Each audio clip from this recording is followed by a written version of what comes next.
Take your stinking paws off me, you damn dirty ape!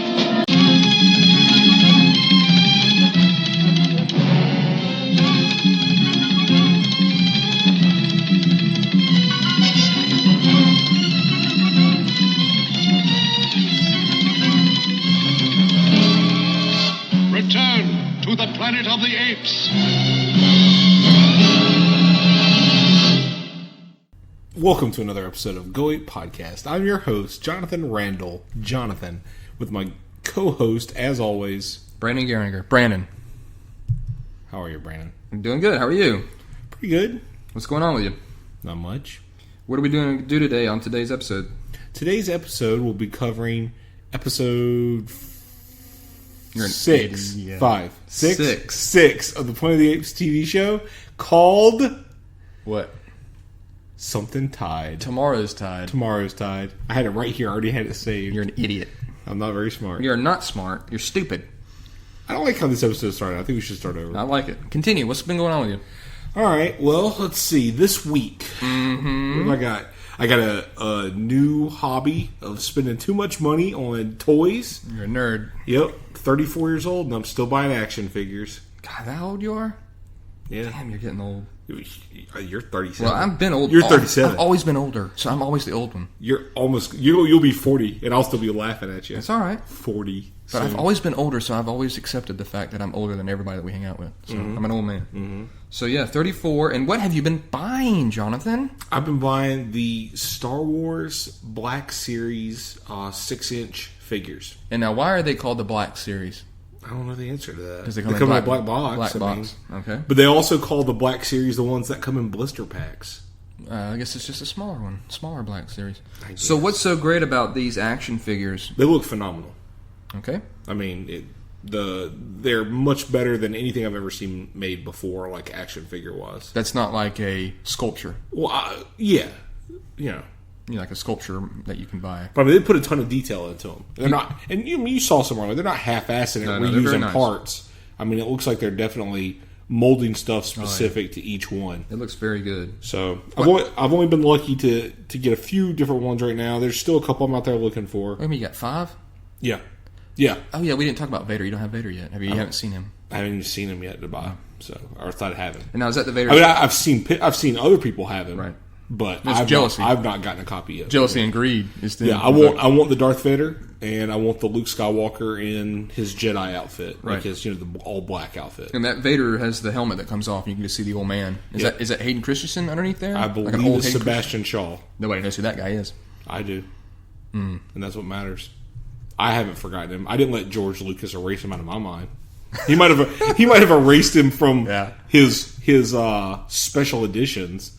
But he's not erased from my mind. I know Sebastian Shaw was the one who carried on the conversation with Luke at the end of Jedi. Be funny if and appeared next to Obi-Wan and Yoda. I'd like to see a scene of that whenever Vader gets his helmet taken off at the end there by Luke. It's got a current day video of Jake Lloyd, like older Jake Lloyd. I mean, okay. Stupid. All right, so all right. You've been collecting these figures, and you've got some pretty good looking ones. And, So I got Han Solo or Han Solo if you're an Empire Strikes Back fan. Yep. I've got Greedo. Mm-hmm. Which are both in ready abundance. Okay. I've had no problem seeing either one of them at every single store I've gone to. They've always been there. There's also a Princess Leia and her slave outfit. Mm-hmm. That's everywhere. Should be popular. I've not purchased it because I don't think it looks that good. I don't like that one. Because it's sexist because she's in that bikini? Yeah, and I respect women.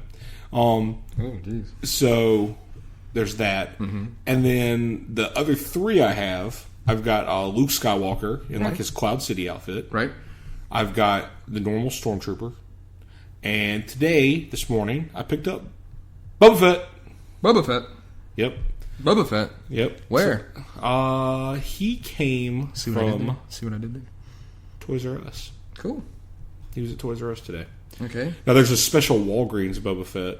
Walgreens has an exclusive version. That's odd. I'm going to say that now. Of one of those figures. But I haven't got it yet. Okay. Well, that's cool. That's been my thing lately, this week. Been driving around to Targets, Walmarts, and keep hitting up Toys R Us and Just trying to see when they get stuff. Right. And you're going to go on vacation soon? Yep. This will be our last episode for a couple weeks because you'll be on vacation. Yep. I believe we leave next Saturday for Disney World. For Disney World. So if you want to meet Abe Randall and his posse of family, if you're down at Disney World, you can try to meet up with him. Get on Twitter and y'all can go Ape down at Disney World. You know what? I don't know why I'm even worried about you saying that because no one's ever reached out to us. Yeah, they have on Twitter. Well, I got Robert Womack. We talked about it just the other day. My streetwalker just walked by doing this. A streetwalker.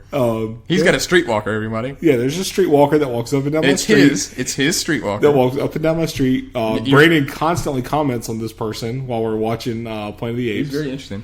So, okay. So, you don't think anybody's going to... Nobody's going to reach out to me. Robert Womack.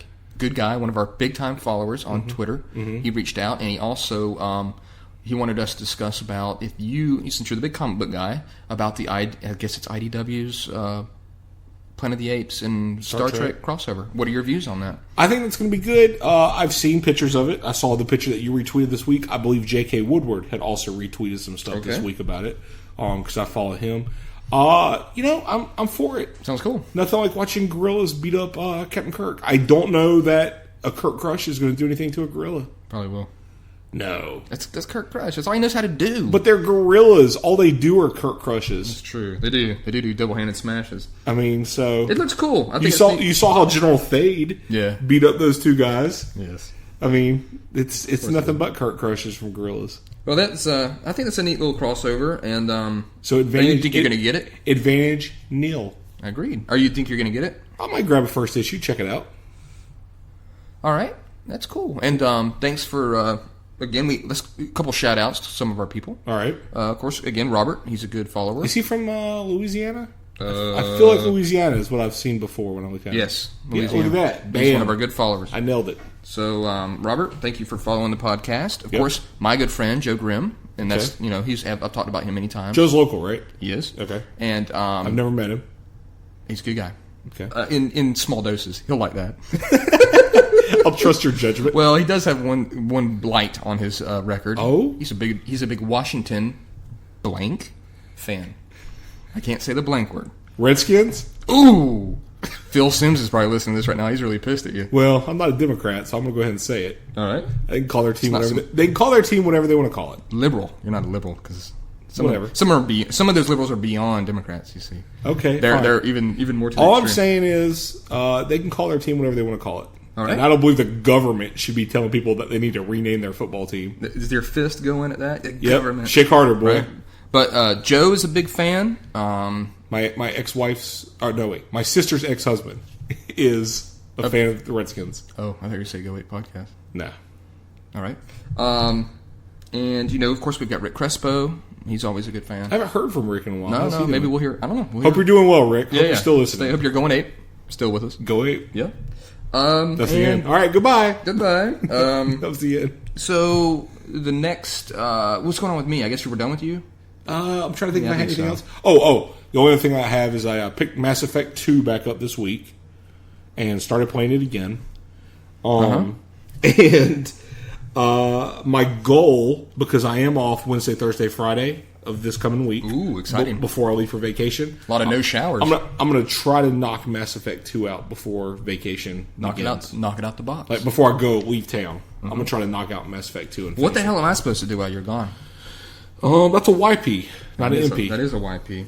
That's an MP for me. Yep. So, all right. Well, what's been going on with you? Not much. You do have something new in the works. Are we talking about that? I guess we can. Yeah. Let's talk about it. I'm working on a small role-playing game called Pocket Fantasy Role-Playing Game. Now, does this role-playing game perhaps it's so small it could fit into your pocket? It could. Is what the goal is. That's the goal. Okay. Well, maybe. I mean, it's based on the old Steve Jackson Ogre Pocket Edition, which was the full game of Ogre, which was like a futuristic tank battle type game that fit into a plastic bag, pretty much, with everything you needed in it. And it's kind of that is the goal. How big are the dice going to be for this game? It's going to be, the smaller sized D6s in it. But, so the book goes in your normal pocket, and it should dice can fit into that little change pocket above your pocket. Yeah, that no one. That's uses. where the dice go. Yeah. But I'm working on it with a couple of friends online, and I don't know what's going to happen with it. We'll see. Maybe I can do something with it. Maybe make some monies. What if it becomes so popular that not going to happen? It interferes with Go Ape Podcast? If you had to pick, like, your dream of fantasy RPG making, or us doing Go Ape Podcast, what would happen? I guess I'll Go Ape. And there we go. For which one? I don't know. We'll see. Well, you heard it here first, everybody. He may abandon us all. Well, one makes money and the other one doesn't. Or hopefully would make money. Well, we can't make money on this. We use copyrighted material every show. That's true. We get our asses sued. I did see an article that said that podcasts are starting to make more and more money. Excuse me. We pay out copyright monies, dollars for licenses. Don't mention it. So, let's not talk about this. Anywho, other than that, so yeah, I've been doing that, playing video games, pretty much all the same. Mm-hmm. Went to the dentist. Looking good. Everything's looking good. Yep. Hadn't been in a couple years, and I was amazed that I got high praise for my dental cleanliness. Well, I'm having a physical on Monday. Ooh, that's back to this guy. I thought you already had one. Well, I had just the normal, like the one we have at work, where basically they just do blood work stuff, stuff like that. This is real physical, like I had a doctor's office on Monday. Let's get physical. But let's not do any Olivia Newton-John. Okay. I'm going to talk to my doctor, though, about that stomach surgery. You should get it. He's going to get his stomach like cut into like the size of your fist, right? Something like that. It's like, they have gastric bypass, they have lap band. There are different things they can do, I think he wants me to do the one, like where it's like gastric bypass, where they like basically cut out like 3/4 of your stomach. They make it like a quarter of the size it is, and hopefully that'll help me lose some weight. That's cool. And save me from the diabetes. The diabetes, and who knows what else might come your way. I heard when you get diabetes and you're my size, you pretty much instantly become Wilford Brimley, and I can't have it. I heard that Wilford Brimley's a real asshole. He might be. He sued a guy that looked just like him. That was trying to be an actor. That the guy looked too much like him. How do you sue somebody? Like, you can't trademark the way you look. I guess so, man. Who knows? Who knows? I mean, what else has that guy done? He ain't done shit except them commercials. And Cocoon 1 and 2. In that Ewok movie. He was in an Ewok movie. You remember that? Oh, no, I don't remember that. Come on, yeah, you do. Don't be... The only thing I don't remember anything like that. Well, we'll get Warwick Davis on the show to tell you about it. That would be nice. He was in those Ewok movies. He was. Those Ewok movies. There were 2 of them. There was Battle for Endor and whatever the hell the other one was called. Ewok's Christmas or something, right? No, they were legit movies. Like, they had nothing to do with holidays. I don't want to spend any brain power on this at all. Look, I'm not saying they were good movies. I'm just saying they existed. And Wilford Brimley was in one of them. Probably need to bury it and bury the shovel when we talk about it.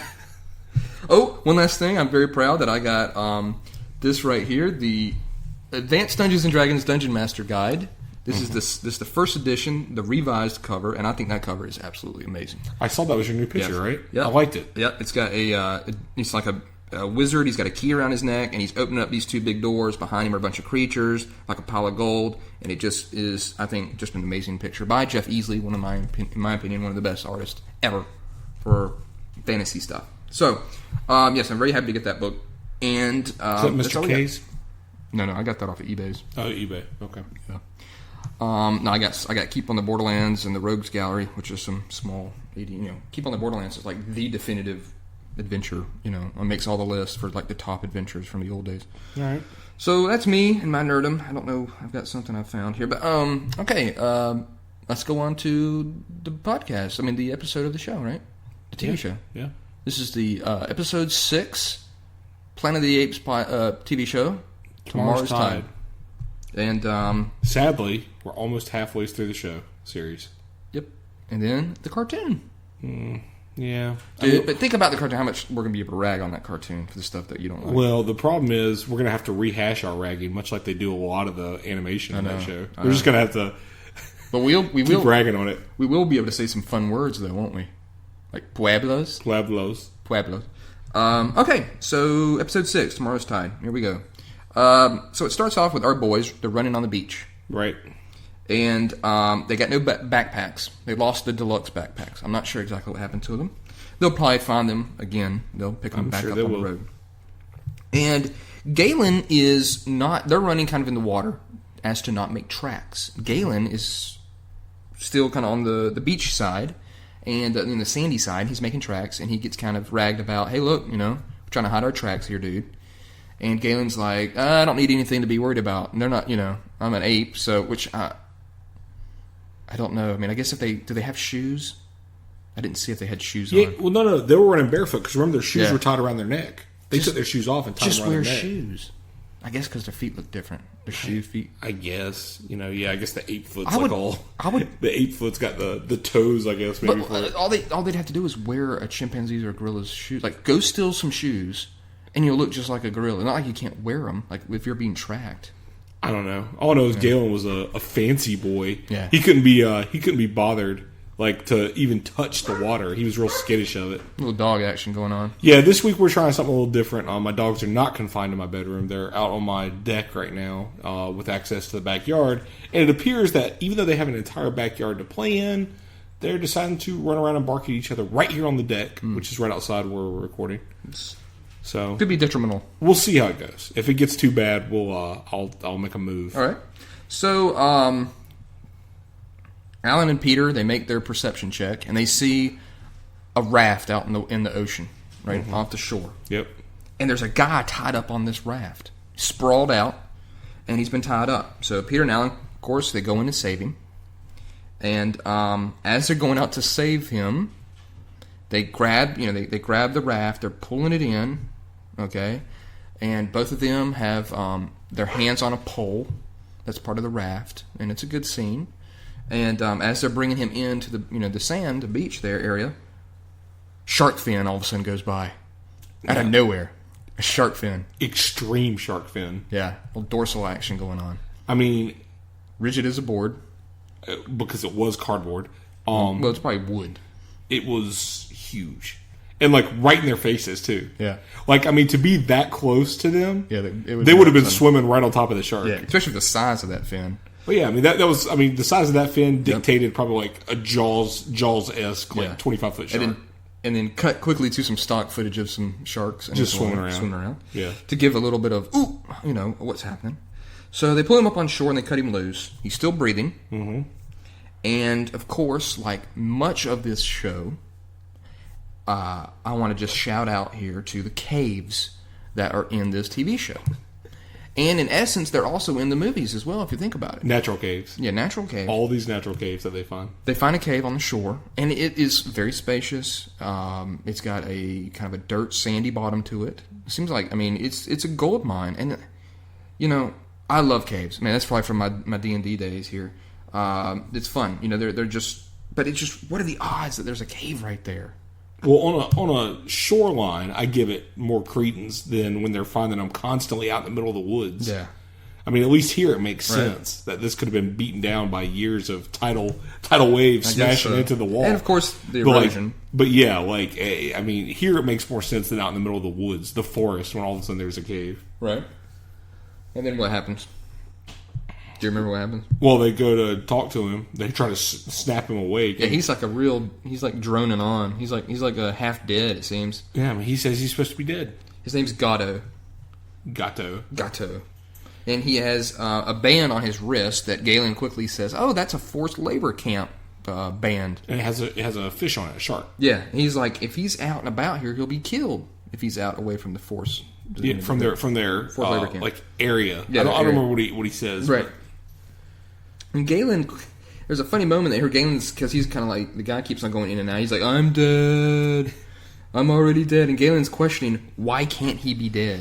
Yeah, if he wants to die, why can't he die? He says he knows a lot of humans would be better off, and then he kind of lets it trail as Alan and Peter give him the shit look. Just stare at him. Yeah. It's a weird moment of Galen. Like, Galen instantly hates this guy. I think Galen's figured out at this point in his life, he's got enough problem with the two humans he's palling around with. Right. He's like, we don't need to save into somebody else. So Alan and Peter decide to go and find out where he came from. To Galen's defense, he's correct. Yeah. Because if they would just let this guy die and go on, they would have had the problems arise. But they're good guys. Especially Alan. Continue. And so it quickly switches to a bunch of humans on the shore, a rocky shore, and they are fishing with spears. Yep. They have no shirts on. Oh, do they ever? Never. No, they don't. It's very enjoyable. And there are and you hear shark, and you see a fin, and so there's sharks in the area here. Okay, and they're pulling out some big fish out of this area, which is highly irregular. Yeah, unbelievable. And so the gorillas take a couple shots at the shark, and Peter and Alan are watching from kind of a cliffside, watching down, seeing them. Of course, a gorilla has spotted them, sneaks up behind them, and gets the jumps on them. Yeah, gets the jump on them. They're kind of like, hey, what are y'all doing out here? Who are you? He asks them questions, and the minute they start answering, silence! Which is hilarious, of course. Yeah, that's always great. Yeah. Who are you? What are you doing here? Well, they start to answer. Shut up! Yeah, I'm taking a dump. Silence you. So they're taken to a village, and all of a sudden there's a bunch of people following behind them. A lot of women, which is interesting. I mean, it's understandable. Of course. Two good-looking guys. It's understandable. They're, they can, and plus Alan's, he's beefy. So they... I'll give you that. Yeah, they look around to the crowd, and they ask about Gatto. And everybody kind of starts looking around at each other. They obviously know who Gatto is. And then some of them leave. They're some of them I'm not staying around for this. And then they don't want to say anything. So, they're keeping it all mum on the down low. And so they're taken to this head gorilla goon guy of this fishing village and, this labor camp. And you find out that his name is Herton, right? Yeah, Herton is over this fishing thing.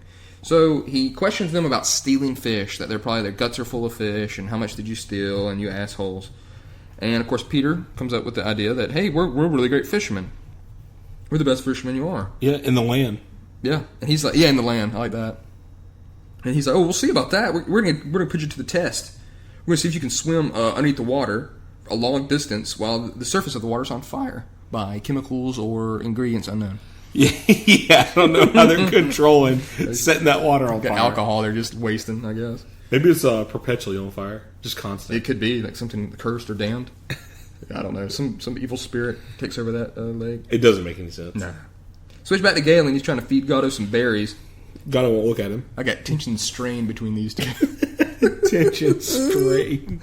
I don't know. For some reason, Galen really got an attitude about this guy. I remember him screaming in his ear. Yeah. Gatto! Gatto! Well, first he whispers real creepy, like, God. And he's just blank stare. Like, yeah, he's like just staring dead ahead, like as if he was dead. Dead man. Straight dead. Yeah. Like just with a soulless look in his eyes, looking dead ahead. And while Galen's trying to talk to him, no response. Yeah. And Galen's like, well, fuck you, I'll eat these berries. I mean, dude, like Galen was getting so irritated with him, he was one step away from flinging poo at him. Oh, yeah, he's got mad poo flinging skills, too. Yeah, well, he's a monkey. Yeah. What? Yeah, that's right. You son of a bitch. Don't call him that. So I've got written here, shirtless, ! As Peter and Alan quickly have their shirts off. Yep. And I know you seem to appear a little bit more, concentrated on the screen at this point. Mm-hmm. And of course, something caught my eye in this scene. Caught my eye. What's that? It's when they're standing there before they're having to take their test. They're watching another guy go ahead of them. He does a good job. Yeah, so because they're kind of like, oh, we don't really know what we're doing. So this guy, he goes in, swims under the water, comes up the other side, and they're like, all he's got a spear in his hand. Yeah. He comes up with a spear in his hand. Comes with a spear. Because, they give him a spear before they leave. Yep. So they say, well, that guy did it, so it can be done. Right. So we'll have to do it. Yeah. And as they're standing there waiting, what caught my eye was... Of course it did. Alan's gun. Man. He's got guns. I think he had maybe about a... 24-inch python? 16-inch python. Nice. But it was pretty good. I thought he was Hulk Hogan size. It was pretty good, though. I'll give Alan that. All of a sudden, I was impressed. I was like, man, he actually does have some pretty good arms for an old man. He's a big guy. And he was big. I'll give you that, too. He's better looking arms than Peter. Yeah, Peter, they obviously try to do a little bit of push-ups or something before they film this scene. Well, Alan focuses on the glamour muscles, obviously. Probably so. Glamour muscles. So, Alan's first, of course. He aces it. Even more than does he ace it, he brings up a piece of fish. Yeah. Not only does he swim all the way across a lake that's on fire somehow, he gets a fish underwater, during the thing, which the other brutish guy, who's quite built, also did not. Yeah, that was Lou Ferriggs at a young age, I think. Yeah, Louis Ferrigno. And so then, of course, it quickly switches over to a gorilla that finds the raft, of Gatto's. It switches back to Peter doing his test. And of course, he aces it, also with a fish. Slightly larger than Alan's. Slightly. And Alan comments. Yeah. You just had to go for the bigger one. Yeah, you got me. Or you had to show me up, something like that. Yep.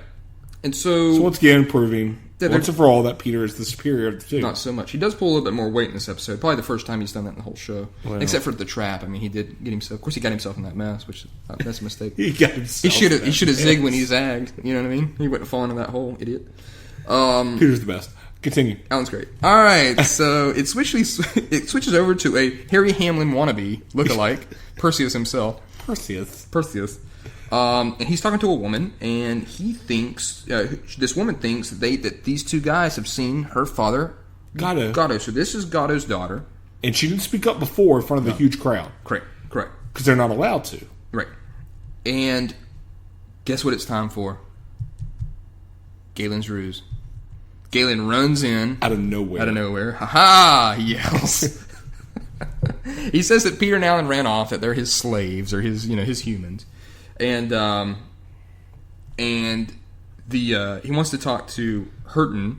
I don't know. So typical Crouton. I'm gonna call him Crouton. Typical ape hospitality. Yeah. May I have a word with you? Of course. So instantly, once again, yeah, just ape out of nowhere. He's like, "Oh, come right in. Let's talk." Back to his house, which looks like the possible set for Three's Company episode.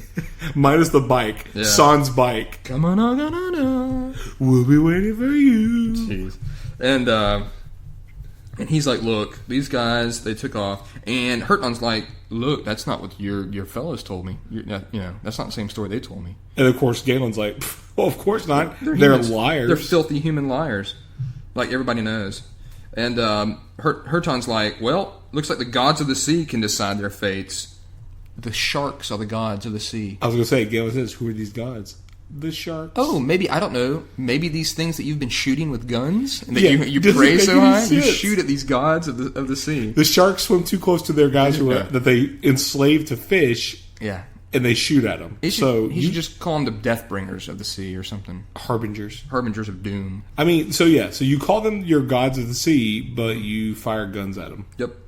So the boys are taken down to the ocean, and they're going to have to decide their fate with these sharks. Go swim with these sharks. Yep. Well, Galen's like, let me go talk to my guys, all right? Let me go talk to them. Pep talk is what he's going to do. Pep talk and a little sleight of hand. Little sleight of hand. He makes a sleight of hand roll, and he passes off a dagger, a knife. A huge knife. Well, of course. And he rolls pretty good on his die, and he pockets it, and the boys go into the water. And I've got written here, shark fight, exclamation point. Yes. With a real shark. Yeah, it's a real shark. Real fake shark. But they hold their breath for, I would probably believe in real time it was probably about 7 minutes. Yeah, it's pretty incredible. Their holding breath skills are quite impressive. Well, you know what it was? They were swimming around in that water, okay? They kept finding oysters and going down, swimming down to them, and then getting the air bubbles from the oysters, and then continuing to swim around. Is that from Sonic? I can't remember. It's definitely some video game where I got that it's from. Definitely that. And so they gank it. They shank it pretty good. Yep. And it's rigid as a board. I mean, the thing... I'll tell you what that shark was. In retrospect, now that I think about it, surfboard. It was an old World War II torpedo that they stuck fins on the side and the top of. Probably so. And that's basically what it was, because that's exactly what it looked like. And it's hilarious because Alan, your boy, of course, he gets the killing. He's camouflaged himself in the water, of course, because it's a great scene. If you're going to fight a shark, what do you have to do? Right. You wrap yourself in kelp, of course. So he's in like a kelp jungle, dagger completely wrapped around it with dagger in hand, and all of a sudden he just leaps out and grabs the shark, a la Rambo, coming out of a mud wall and like killing a guy, like just out of nowhere. He gets the drop on a shark. That happens on the God of the Sea. Well, I want to say something about this scene here, kind of take it to a serious level.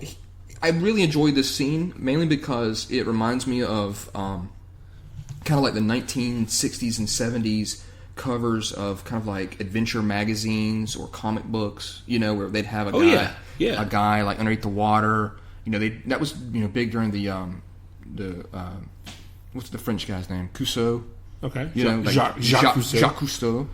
During his days of adventure and and so it just is a cool scene that when I was watching this second time here, where I was really like, wow, that kind of really encapsulates that whole underwater, and it looks good. I mean, they obviously did all this themselves. This was not in a pool that they did this in. This was actually underneath the water in a real ocean. Yeah, definitely. You being serious? Yes, definitely. I don't know if I'd agree with that. Well, you're completely wrong. Well, I mean, it's 100% the ocean that they're in. You can see the rock floor and everything. Well, yeah, but you could make that on a set. I mean, like it was the ocean. We're gonna move on. He's wrong. It was so clear though, the water.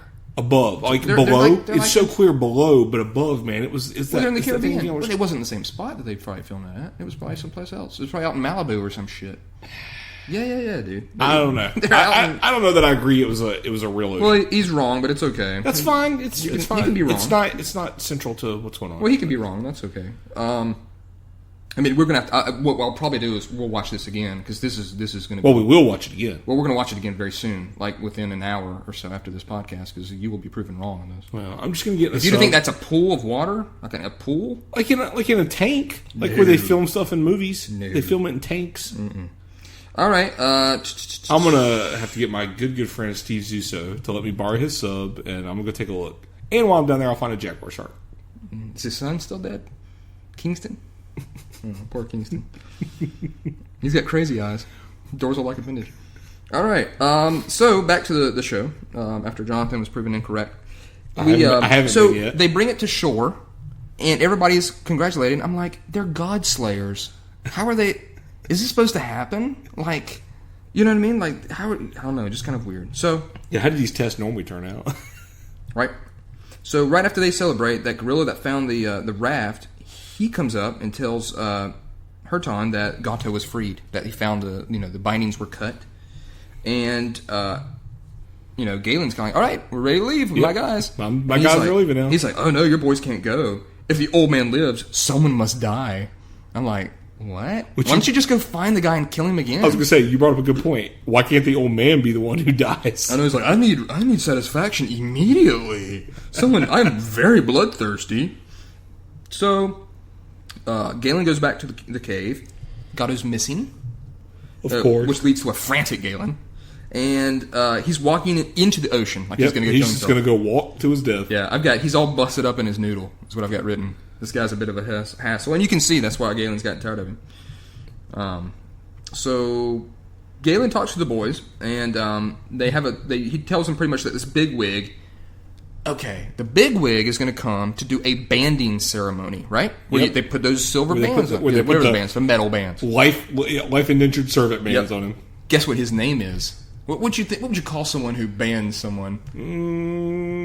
Gary? I would call him Steve. Steve? That's a good name. Good name. Mitch. Bandor.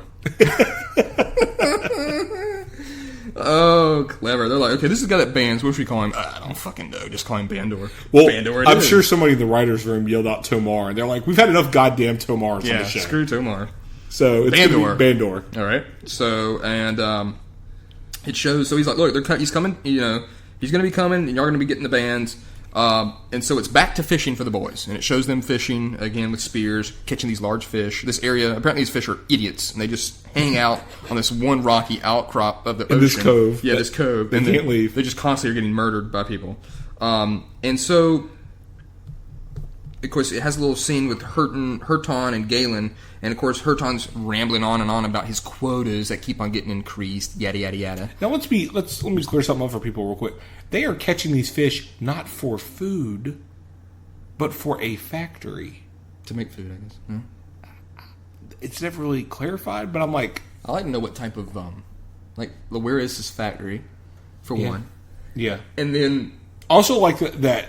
Are they keeping these fish on ice? Because you're gonna have some rough fish when you get them there. What's his name? Herton? Yeah. Herton also makes statements to Galen that I don't know that the laws that apply in Ape City apply way out here at the coast. Well, gods definitely don't. Because Galen's like, well, hold on. Ain't nobody praying or worshiping those sea gods.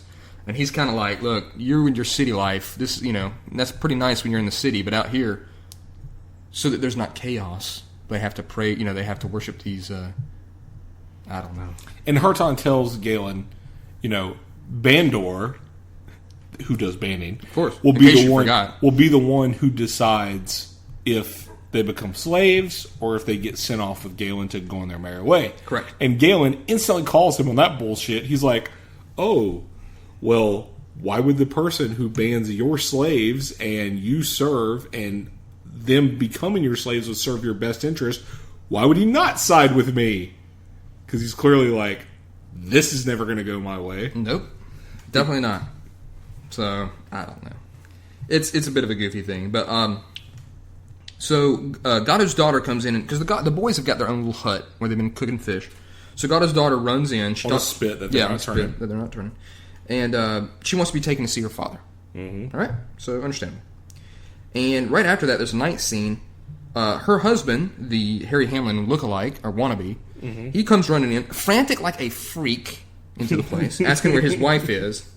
He freaks out like an idiot and takes off. Of course, he gets plugged in the shoulder by a gorilla. Instantly starts yelling like he's straight berserk. Yeah, he starts yelling and screaming.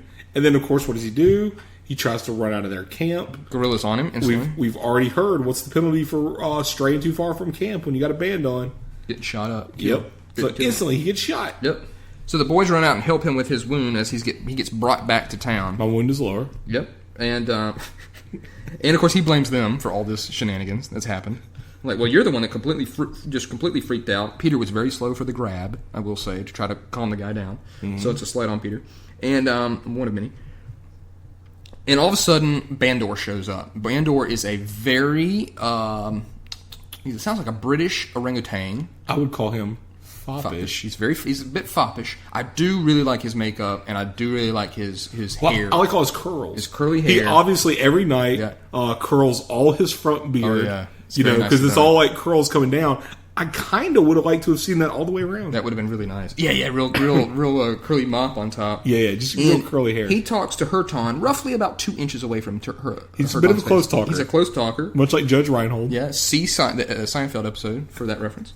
And Herton and Bandor go back to Herton's little crib, and they start talking about the boys. He's like, "Oh, these guys are great. They did this, and they swam, and they caught a fish. They killed a god. Yeah, they killed a god. They're god slayers." And the boys are brought in and displayed like meat in front of Bandor.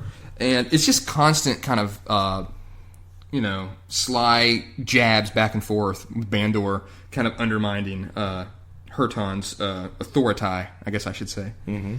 So it shows the boys at night. They're making a net. And of course, Alan's idea, because I think Peter says something like, "Well, I hope this idea of your works," blah, blah, blah, blah, blah. And switch over to Galen. He's bringing Gato and his daughter to the fishing area. Okay? Yep. Because it's time for people to get their bands, right? Yep. And it shows that big muscular dude who went underneath the water first, getting his band. He's all proud of it. This is his Did you skip this part? Well, no, it's coming. Just okay. Just making sure. I definitely want to get that in. And so it shows, and then it does show the scene with Galen bringing them close, and you can take that. And Galen tells them, "You don't have anything to worry about. You're not, they're not after you anymore. They're not going to kill you, Gato. You can go back. It's going to be okay." And he kind of does one of these like motions with left hand for them to go ahead, right? Mm-hmm. So Gato's daughter, and Gato walk past him, and then with his right hand, Galen goes hand around back, cross fingers. I hope this works. I guess that's universal. I was going to say, I'm glad to see that 3,000 years in the future, somehow from humans it's transferred over to apes. That crossing your fingers means bullshit. Right. So, but that did make me laugh. I laughed at it real good. I mean, it did a real nice camera zoom in on his paw as he crosses his fingers. I wonder how many people nowadays, young kids, they have no clue about crossing your fingers. Yeah. You ever think about that? Maybe not. I don't know. To ask young kids, that'd take an effort. So they're having this ceremony, and all of a sudden you hear this banging of a gong. Bang a gong, get it on, right? Bang a gong. Yep. And Peter is banging this gong like it's going out of style. Yep. All right. And so Peter and Alan, they quickly rush into the water when everybody shows up, and everybody's like, "Well, what's going on?" Gato shows up out of nowhere. So pretty much this is that part where everybody just happens to meet at the same time. And Herton's like, "Shoot them!" Yeah, kill those guys. And they come up out of the ocean with a whole bunch of fish. Yeah, there's the execution is called off by Bandor. Yeah, they're like, whoa, let me see what they're doing. What is this whole thing about? And they say, well, this was our, this is Herton's. He's helped us do this, and they kind of do that thing where they're going to help out the guy that's a shithead so that they can, make him look good in front of the other shithead. Yeah, and they say, yeah, this is the surprise is the net is Gato's idea. Of course, Bandor congratulates Herton. He's like, wow, this is great. Extra rations for everybody. And we're going to have a celebration. Which I was sitting there thinking, okay, you've got all these guys. You're having to take care of them. You're afraid about them, doing some mischief or whatever. And now you've got something that can catch a whole bunch of fish. You don't need all these humans. I'm surprised Bandor didn't go, Let's kill most of these people. We don't need to keep up with them. We've got this net. Well, I think the purpose of it was to show that you don't have to have young, in shape people, right, to use a net. It can be old people. So he's basically taken his slave labor force, and there's now not a cutoff age. Right. Of when you're too old to work. Too old, man. Now they can just make them work until they're like out to pasture. Yeah, like completely crippled and hunched over. I can still work a net. So I mean, why murder him? Because you just really lengthened your workforce right there. I would have liked. Which, by the way, let's just go ahead and say, Alan and Peter ensured more servitude and slavery for these people, but easier servitude. Well, I mean, they're fighting the battles that they can win. You know what I mean? That's what it is. But I like extra rations for everyone. I wish it would have like instantly like switched over to just one of the guys' faces real blank and been like, "Oh, great, more fish." What other rations are they eating around here? When you're you know, like 4 and 5 pound fish they're pulling out of this ocean. I'm still laughing at them like making these people slaves for longer. Like all those people like, great, thanks, assholes. Yeah, now I have to work these muscles to learn how to use I have to go into the water where the sharks are to use that net. Goofy. And so Alan says that he's gonna help us with the greatest bounty of the sea. Some sort of thing that's gonna happen. So, and they show this big spool, and they show that how you can capture a shark with a long rope and the loop that's on the end of it. Kind of goofy. I think what it's supposed to be is they've built a long rope, like you said. Mm-hmm. At the end, they've got need somebody on the shore to hold it. Yeah. And I think their premise is if something swims into those loops, I think it's a bunch of slip knots. Yeah. So it would grab them kind of like a noose. Yeah. It's more like something you would use to like catch rabbits with or something, going through like a game trail. Yep. But they're like, oh, watch, you hold this, and we're going to take this spool. Get on the raft. We're going to get on the raft.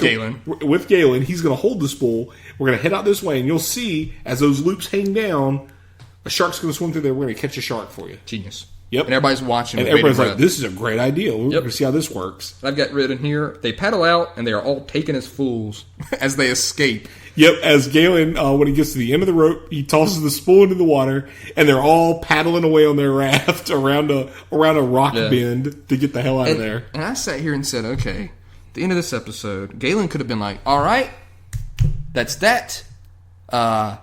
Everybody's all everything's working out great. You got these nets. My boys, they worked it. They showed you how it's done. Gatto made the nets. Herton's doing well. Bandor's going to make, his enough, the quota's going to be good for him.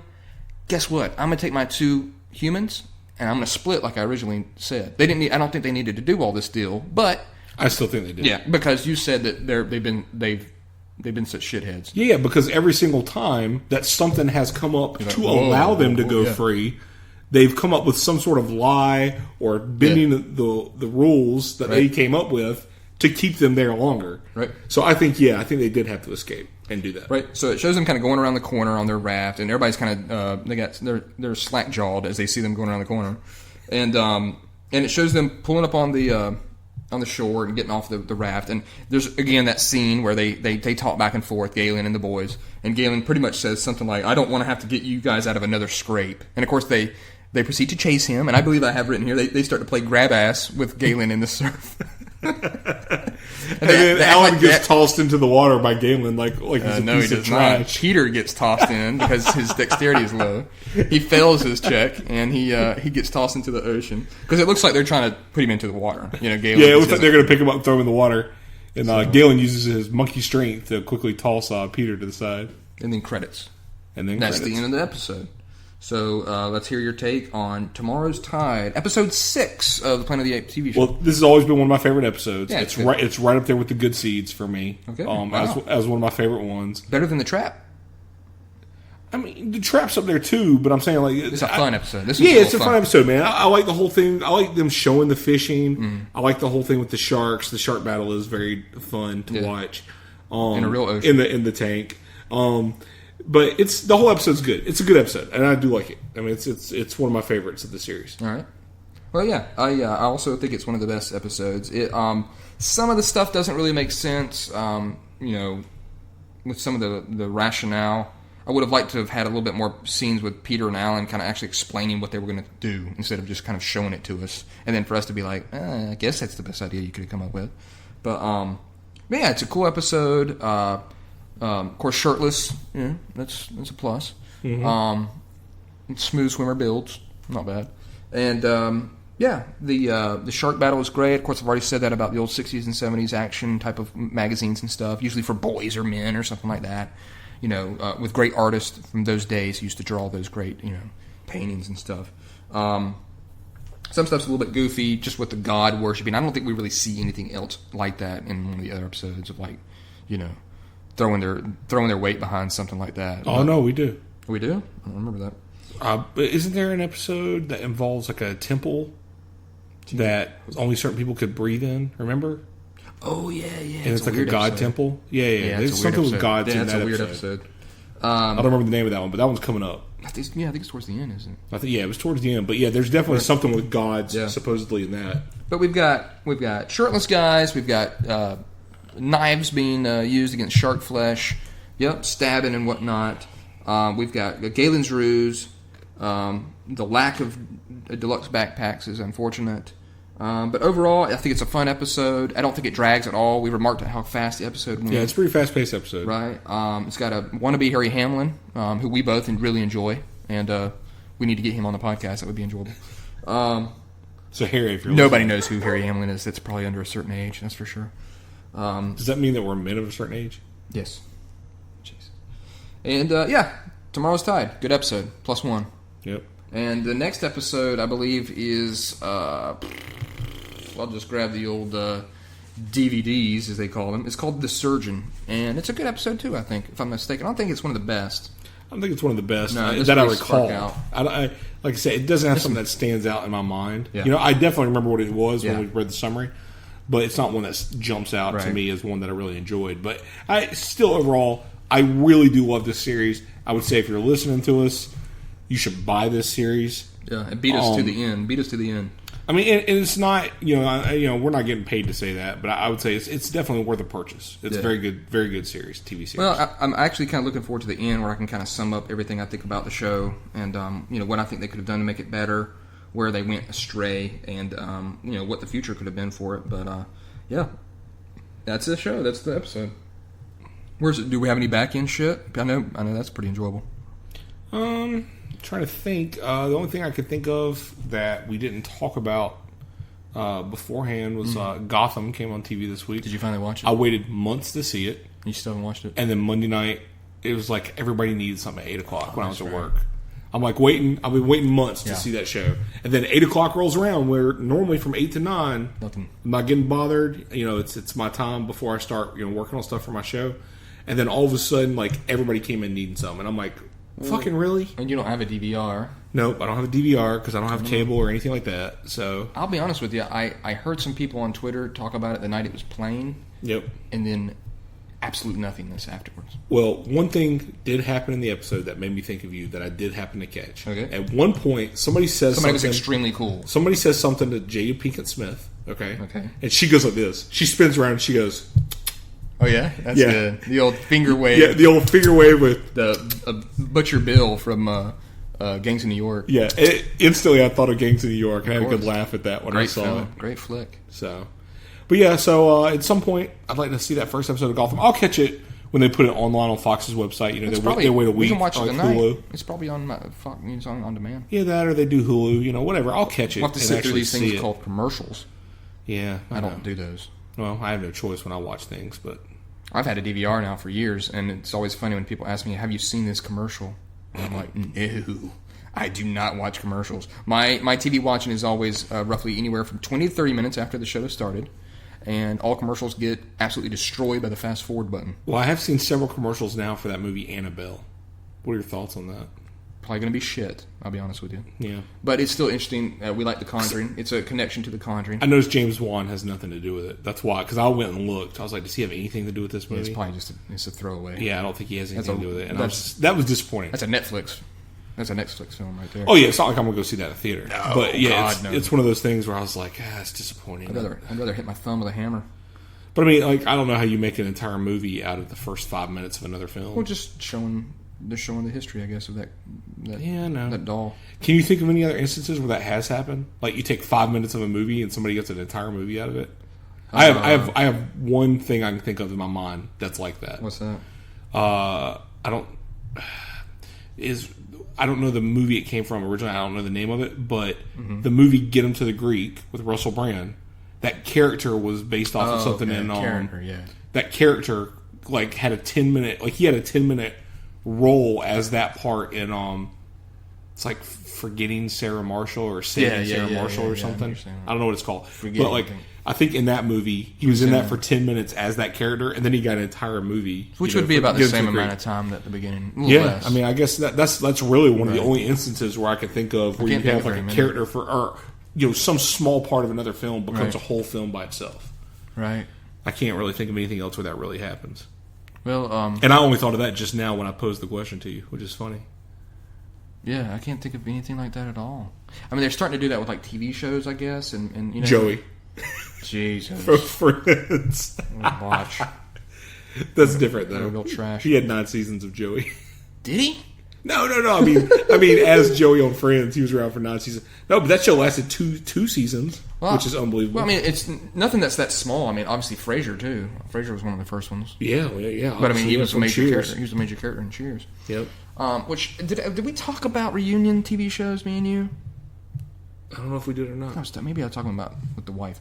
Okay, so this is my thing about with these TV shows. Okay, you got like Friends and Cheers, and we'll just all the big hits from the '80s and stuff, some from the '90s. Mm-hmm. And it's so funny because I don't understand this. Everybody always says, "Are y'all going to do a reunion show?" Or they get one of the I think Will and Grace they were talking about that. Will and Grace is I'd be down for a reunion show of that. It's when I think Deborah Messing said that, and they've said that about people from Friends. And no one ever does reunion shows. When have you seen a show that's been off the air for 10 years plus do a reunion show? Didn't MASH do something like that? Or some old show and it was a bomb? I don't remember, man. See, I don't understand this. Everybody says, what about a reunion show? No one does them. Everybody says they're for them. And I'm sorry, because they've talked about Seinfeld doing one. They've talked about Friends. Like I said, on and on and on. Which Seinfeld kind of did on Curb Your Enthusiasm. Right. But it's still, I'm talking like a big deal. I don't understand why someone has it in the modern day to do one of these. Like, do I want a Friends reunion personally? No, not really. No, I didn't watch Friends when it was on TV. Well, do I care? Not really. But everybody says, oh yeah, that would be a cool idea. No one does one for some reason. It just gets left in the dustbin of history, of time. And then down the road, we'll hear it again. Oh, I would do a reunion. Well, guess what? Do a Friends reunion, or do a Seinfeld, a real reunion, or screw Cosby Show. Everybody's alive. Do a Cheers. Cheers is like one of the number one reunion shows people talk about. You can't tell me if they... And NBC needs all the fucking help they can get. I mean, that channel is dookie. Straight butt wipe crap is that show. I mean, that channel. But imagine if they made a big deal about it and said, here's an episode of Cheers coming on in 2014. And they make a big deal about it, and people actually try to take it seriously. And all the celebrities in it, I mean, come on, half those celebrities are working comic conventions anyhow. What is his name? Frasier. What's that? Kelsey Grammer? Kelsey Grammer has been through 80 or 90 divorces. I'm not sure. Yeah, he's got that X-Men money. True. Ted Danson. Rhea Perlman. Rhea Perlman's got Danny DeVito, who's raking in money. Shelley Long. She's an Avon salesman, I think. She drives an Avon car. Kirstie Alley, she can't get behind the bar. She's too big. No, that'll change. She's up and down. She's a yo-yo. But I mean, Woody Harrelson is the biggest actor that came out of Cheers. That is correct. I would equate. I would argue that with Kelsey Grammer, dude, just because of how big Frasier was, I guess, and how many years Frasier was on the air. Yeah, I guess so. I would argue. I would argue him and Kelsey Grammer are probably the biggest ones, and they were half roles. You know what I mean? I mean they weren't the main. I mean, really, it was Sam. But do a reunion show and see if it could be made. Yeah, I would definitely watch a Cheers reunion show. That'd be awesome. Well, unfortunately for me, you can't do it because Coach is dead, and I always liked Coach, who was on there before Woody Harrelson. I thought you meant the TV show Coach. I did like that show too. Yeah, my mom watched that a lot. Coach was hilarious, man, because Jerry Van Dyke is one of the fucking best comedy minds ever. I would watch pretty much any 80s or early 90s TV show if they had a reunion. I would at least check it out. Alf. Yeah.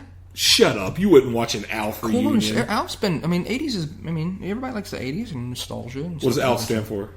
Alien Life Form? I would guess. That would be my guess. All I know is the Alf. I couldn't stand the dad, yeah. Alf, don't eat the cat, Alf.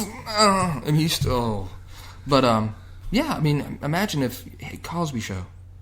You can't tell me people wouldn't just blow that up. I heard Bill Cosby's getting a new TV show. I heard he's got a book that's coming out this year that says that he's a big ass. Like some tell-all book about his past. I've always heard that he's like... I've always heard that he's a huge racist. Well... I've heard that. In which way? That he doesn't like white people. Oh, I heard it was the opposite way. Really? Yeah. No, I've always heard that he doesn't like white people. No, he's the one that Maybe he just doesn't like anybody. No, he's the one that talked about how people need to... About how they speak and how they hold themselves and, you know, how they get along in life. No, we do know someone that has met him and he did not have a good interaction with him. Who was that? Someone that works up in New York on a couple of TV shows and stuff. And he said that that show actually that didn't air because of how of a shithead that he was. Wow. Yeah. That he was kind of like Lou Ferrigno with, you know, like I want my bags taken now type deal. You know, he was like, I want this latte. Go to Starbucks, get me this. Girl, bring it back. That's not what I wanted. Go get it again. You know, and they were like, wow, he's a real dick. So I don't know. Well, I've always liked Bill Cosby. His stand up back in the day is just legend.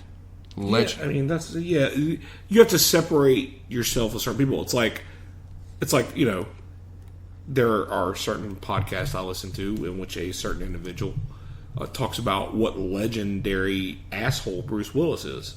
I know what you're talking about. But I love Bruce Willis in a lot of movies, you know? Yeah. I mean, I love him in a lot of movies. A lot of movies. But you know he's an asshole. Yeah. But, I mean, I've seen it myself. You saw The Reporter. Yeah, I was going to say, you seen the thing with The Reporter. Oh, yeah. Big like, dude, he is a fucking asshole to people, man. And I think that's just really shitty, dude, to see that. It sucks because I love so many movies that he's in. Right. And it just sucks that he's that big of a dick to people. I don't understand that, dude. Like, when you treat people like that, man. I just don't get Especially with the money you have, you know what I mean? Yeah, I mean... You seem like you could be like, I'm gonna just, you know, entertain this guy for a little bit until... But I guess when it happens, you know, 30, 40,000 times to you, somebody, you know... doing something that gets on your nerves. You can only take so much, but still. When you had a camera in front of you, maybe you ought to not do it. Yeah. I stood in line at Comic-Con one time, and people were talking about in line with me how Carl Urban was a massive asshole. Mm-hmm. And I told them both, like when I heard him talking, I went, you know, I was like, I've met Carl Urban, and he was extremely friendly to me. Yeah. The time I met him, you know. And dude, it comes down to this, man. I think everybody has bad days. Yeah. Everybody's got bad days. You could catch somebody on a really bad day. Mm-hmm. You know, you could catch somebody that's, you know, completely nice and really talkative. You know, I guess it just depends. You know, at Comic-Con it's different because I think a lot of those celebrities know if they treat somebody bad at a show like that, they're gonna it's going to spread. And it's going to spread bad. Yeah. You know, so I think a lot of them are a lot different at shows like that. But you know, I met Carl Urban and he was doing a signing with The Rock. And, of course, everybody was stopping to talk to The Rock, you know, like spending a lot of time with him. Not many people were talking to Carl Urban. Right. So I actually had a decent amount of time to sit there and talk with him. Yeah. You know, and like I say, he was just really friendly when I met him, you know. To him. Well, that's cool. I don't... Plus, Doom needed all the help he could get. That's true. That was for Doom, wasn't it? Sadly, my autograph for The Rock and Carl Urban is on a promotional material for Doom. That's so bad. Considering it's such a legendary game. Yeah, and what's the guy who worked for id? Todd Hollandsware? Is that his name? Does that sound familiar? I think he's like the guy that was like president of id or something. Like that. He signed it. He signed it also. Well, that's cool. He was there. But like, yeah, it's such a bad movie. Well, what you gonna do? Some people, like you said, they have good and bad days. Yeah, and that's what I chalk it up to. Like, it sucks if you... We talked about this a little bit last time with the Dan Marino thing. Yeah. Like, I'd have been crushed, man, if he'd have been an ass to us that day. Yeah, go fuck yourself, asshole. But I mean, sometimes you catch somebody on a bad day. I laughing. I was like, "Whoa, you got ragged out by Dan Marino, Danny Marino." I'd probably yelled something hateful like, "Where's your Super Bowl ring?" I know. Laces out. I'm gonna tell Isotoner about this. Yeah, you'll be done for. You won't work in this city at all. But all right. So, did you see that they got that documentary about the Nicky Cage Superman movie that was going to be made? They got a whole documentary. Yes. No. Yes. It's got interviews with some guy named Kevin Smith. I'm not sure who that is. Is T. Burton. T. Burton's in it. And Nicky Cage, I guess, and it's got footage. It's got footage of him in the suit. It's got footage of him, like, flying, test footage of him flying. and it's a whole documentary. It's going to come out about the death of Superman and what Kevin Smith, again, that like alternate Kevin Smith who does stuff with comic books that don't really come to fruition. What he had planned with like Brainiac and fighting Doomsday and all this cool shit, and so it's pretty cool. It's barking, and So what else we got? I'm about to go to a birthday party for several people. I'll be having Zaxby's. So I guess I need to have dinner before I come over to your house tonight. Correct. Okay. And I don't think there's any boxing tonight, but we're gonna play some role playing game, maybe. I guess if y'all want. Mayhaps. And I think that's pretty good. You got anything else? What are we looking at time wise? 1 hour. All right, we'll bust it down. We'll see what else we got. Anything? No. Nope. Just some music that should be coming in right about now. I don't have a clue what it is. Oh, you do know what it is, but you don't. No. You do, but you don't. Right.